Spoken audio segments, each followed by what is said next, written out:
Actually, I'm Juan Vega. I come from Orange Walk. I was born in Orange Walk. Um, I come from a family of 7, 2 girls, 5 boys. Far as I remember in my youth, have a good father, had a good mother, always teaching us fundamental values of the family. And I went to school at the La Inmaculada RC Catholic Church. I grew up in a middle class family, not having too much, not having too little, but enough to survive. Everything was there for us as the family. And I remember that in the age of 9, my mother was suffering from the age of 7. She was suffering of a tumor in her head. And the doctors at Merida was going to do an operation when I was 9. So she went to Merida for the operation, and she passed away at the Merida hospital.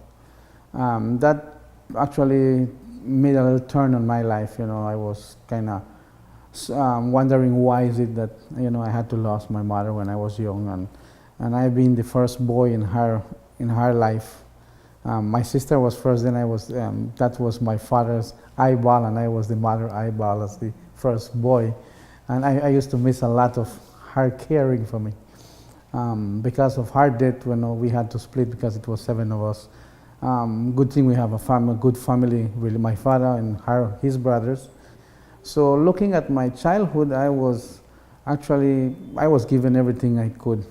I can remember good memories of my mother still yet, One of the greatest things I remember she used to love to do for me, which I have my wife doing for me, is waffles with cheese, So that's one of my memories of my mother. And my father is still alive right now. And he's look at our family, and back we can see that he is one of these fathers that are responsible. He had the opportunity to abandon us, but he didn't. When my family was reunited, and we felt that joy in seeing one another and spending time once again one another.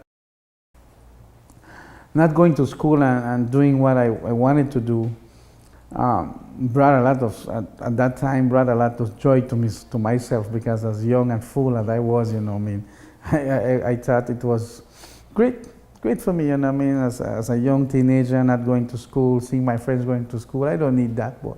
I'm working, I'm making my own buck, so I don't worry about it, So for me, at that time, it was an adventure.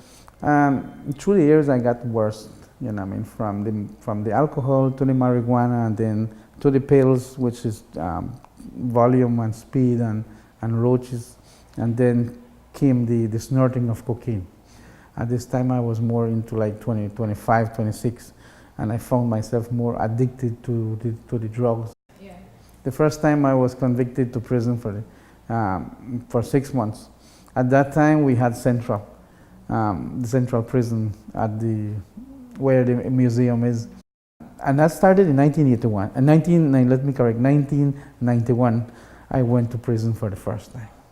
Since then, I started to go so often to prison that my jail career actually stopped in 2005.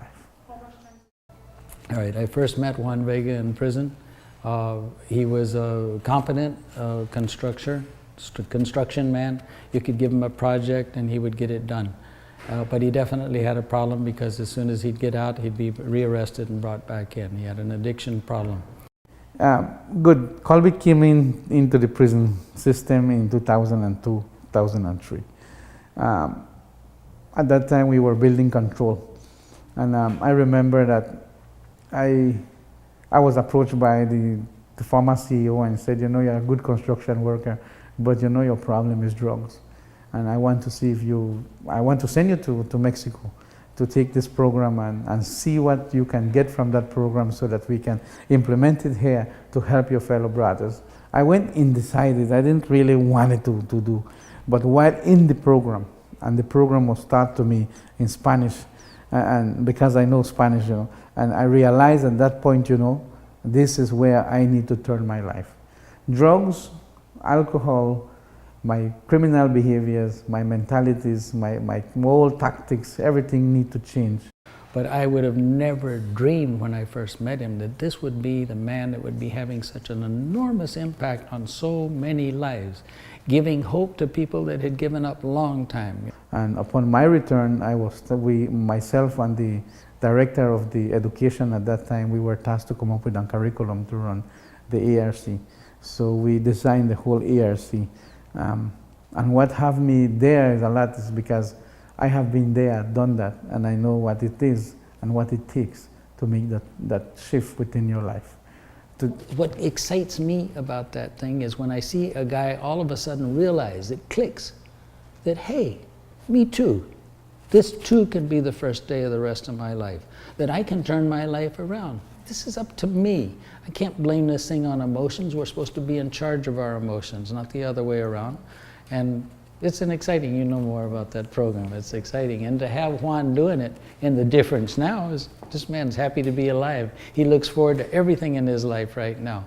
It's all exciting and a challenge, so it's special. Now I am a married man. I have moved on, I have my wife. I have one kid with her. She actually, I met her with 4 of hers, so I inherited 4. So we have 5 in our family. But I am happy, I feel good. I feel optimistic of life, you know. I mean, 38 years ago I realized that I was wasting my life, and today I'm 45, but I feel like I am like 35, ready for the war. And also I am